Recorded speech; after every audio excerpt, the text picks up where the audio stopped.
இது மாதிரி கிறிஸ்பியான போண்டா செய்யலாம் வாங்க. இதுக்கு வந்து ரொம்பலாம் பொருள்லாம் தேவையில்லை. வெறும் இட்லி மாவு இருந்தால் போதும். புளிச்சாலும் சரி புளிக்கலைனாலும் சரி. அதுக்கு ஒரு பவுல் எடுத்துக்கோங்க. அதில் 4 குழிக்கரண்டி இட்லி மாவு எடுத்துக்கோங்க. அதில் உப்பு, அரிசி மாவு ஆட் பண்ணிக்கோங்க.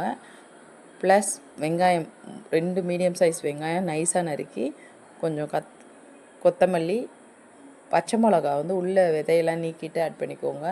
இஞ்சி துருவி போட்டுக்கோங்க. இதை நல்லா பைண்ட் பண்ணி எடுத்துக்கோங்க. இதை மிக்ஸ் பண்ணிக்கோங்க.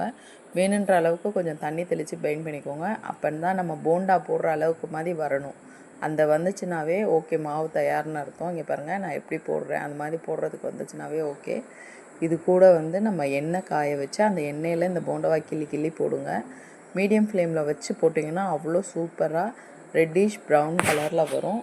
ரொம்பவே டேஸ்டியாகவும் இருந்தது. நம்ம வீட்டில் இருக்க பொருளை வச்சே நம்ம இதை செஞ்சிடலாம்.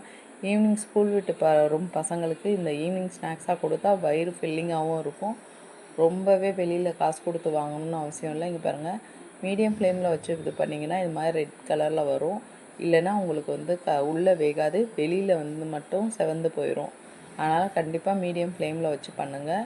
இந்த மாதிரி போண்டாஸ்லாம் உங்களுக்கு பிடிச்சதுன்னா என்னோடய சேனலை லைக் பண்ணுங்கள், ஷேர் பண்ணுங்கள், கமெண்ட் பண்ணுங்கள்.